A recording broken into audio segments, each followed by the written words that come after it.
What is Atmaman? The Sanskrit translation of Atmaman is mind of the spirit. Imagine if you could train yourself to cultivate the mind of the spirit. What would your life experience be like? How would each day feel? What would you think? How would you see things?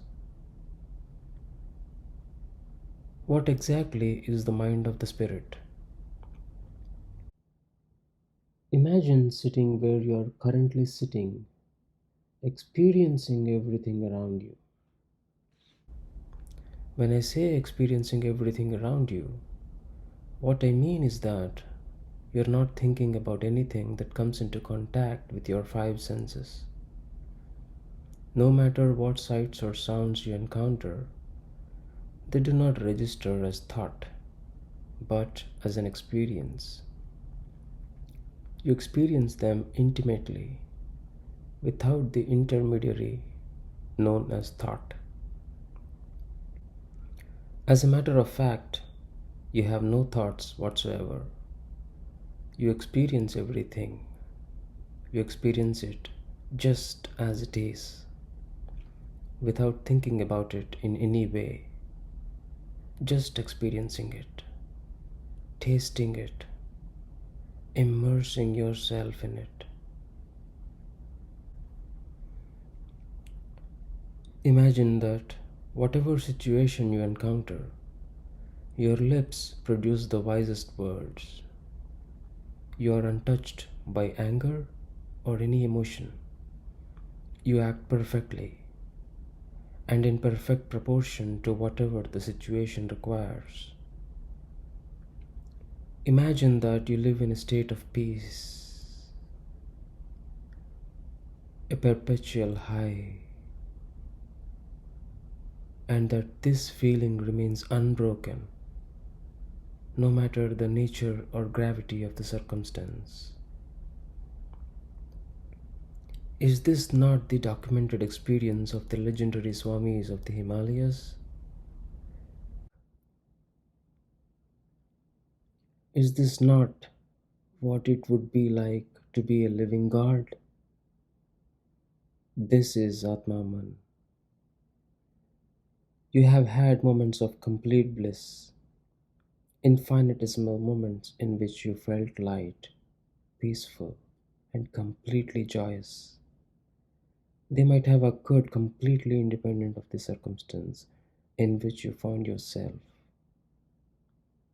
Perhaps while driving along a stretch of highway, or while cooking dinner, or even in the midst of a conflict. Such experiences are often discussed in the setting of athletics. Some have described it as the zone or flow state. The world refers to the state as resulting from a calm mind, but actually, this is not the case. In such otherworldly experiences, it is not that the mind has been calmed or tamed, it is that for a small fraction of time, the mind has disappeared. This is the state of no mind. The Japanese call it Mushin. It was referred to in the Tom Cruise movie The Last Samurai. No mind is the gateway to Atmaman.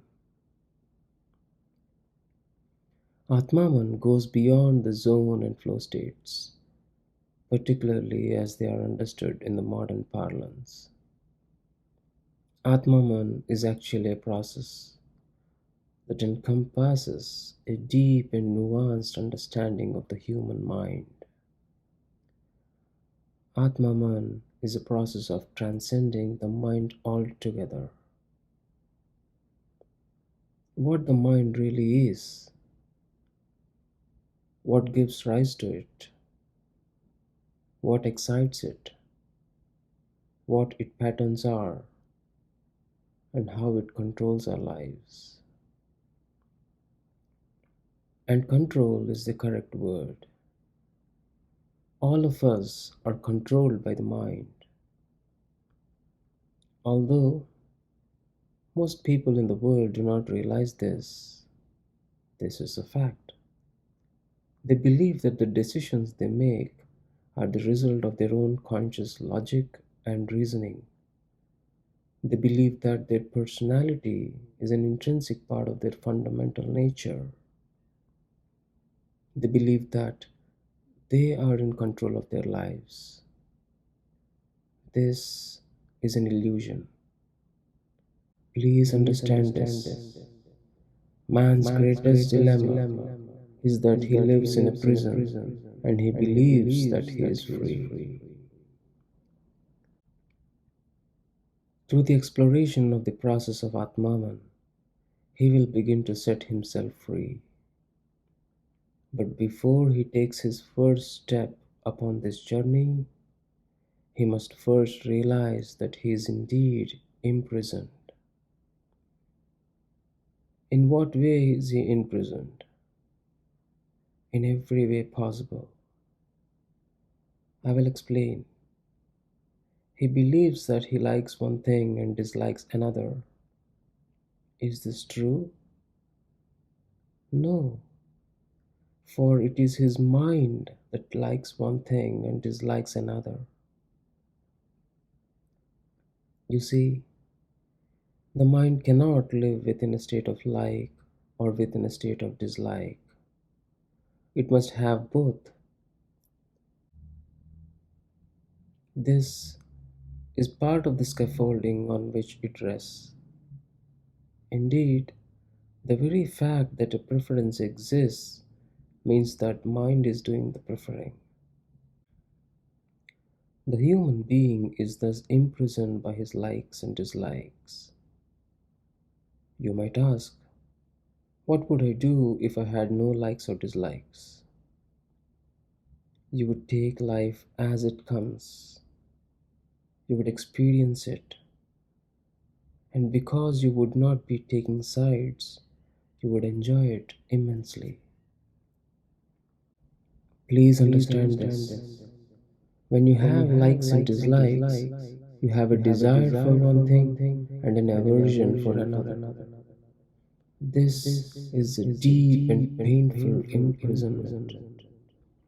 Man goes through life unaware of his imprisonment. That which he considers to be an integral part of life is actually an integral part of his life. And he does not question this, for all of those around him live similarly. He is imprisoned by desires, cravings, preferences, prejudices, hopes, wishes, vices, ideals, philosophies, and on and on and on. He does not recognize that these are his imprisonment. In fact, he considers them to be a part of his true nature and thus he holds them tight. The path to Atmaman begins with the recognition that all of these things do not belong to him. They belong squarely to his mind. And man is not his mind. It will perhaps then become clear to you that Atmaman is not to improve the mind, but to transcend it. Atmaman is not a state of calm and serene mind. It begins with a state of no mind. This then spawns another question, one that I'm constantly asked. If I transcend the mind, will I not go insane?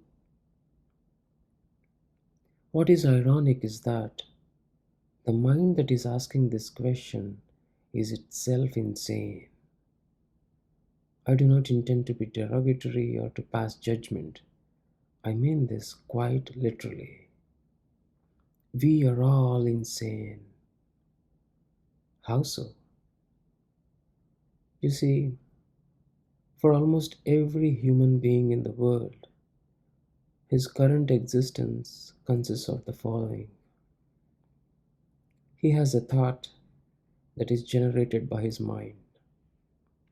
The thought may be true or untrue. It may be logical or illogical. It may be pleasant or unpleasant. Doesn't matter. This thought produces an emotion within him.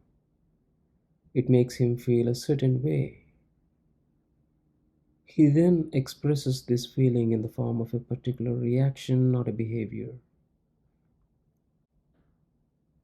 That behavior produces a certain tangible consequence. This consequence then produces another thought, and this thought another emotion, which leads to another feeling and another behavior with another consequence, leading to another thought. And this process goes on and on and on.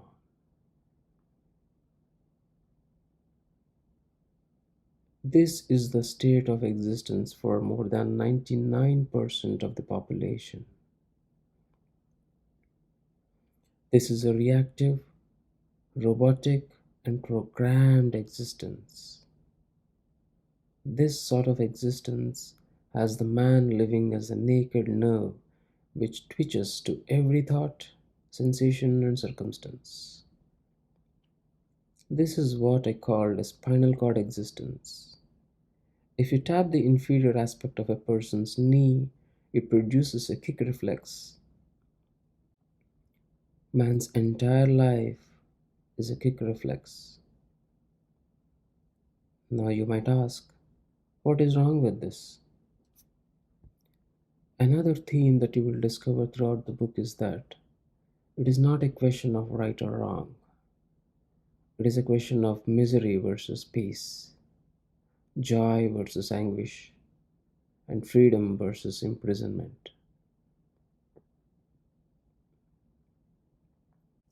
If we live in this reflexive way, our life will necessarily be filled with pain. For the mind is adept at producing negative thoughts and thus negative feelings and negative behaviors and negative consequences. The self help movement has created what it considers to be an antidote for this, which they call it a positive thinking. Positive thoughts still emanate from the same mind, and while they may make one feel more positive, it is imprisonment all the same, and you will forever remain lost in the struggle of turning negative thoughts into positive ones. Bliss is neither positive or negative, neither is it neutral. It is a state of equanimity. You see, any disturbance to a state of equilibrium is a disruption to that equilibrium. Whether the disruption is an up direction or a down direction, it doesn't matter. It is a disruption all the same. But in order to circumvent this issue, man has categorized the disruptions as positive versus negative in order to make himself feel better about it. But nature lives in a state of equilibrium. It does not consider a storm as bad or sunshine as good. It does not categorize or judge or take sides. Nature exists fully and unabashedly according to its fundamental nature. To understand the fundamental nature of the mind allows one to transcend it. And, and once the mind is transcended, its powers become available to the human being to use as he pleases. This is man's fundamental nature. This is true freedom. This is Atmamun.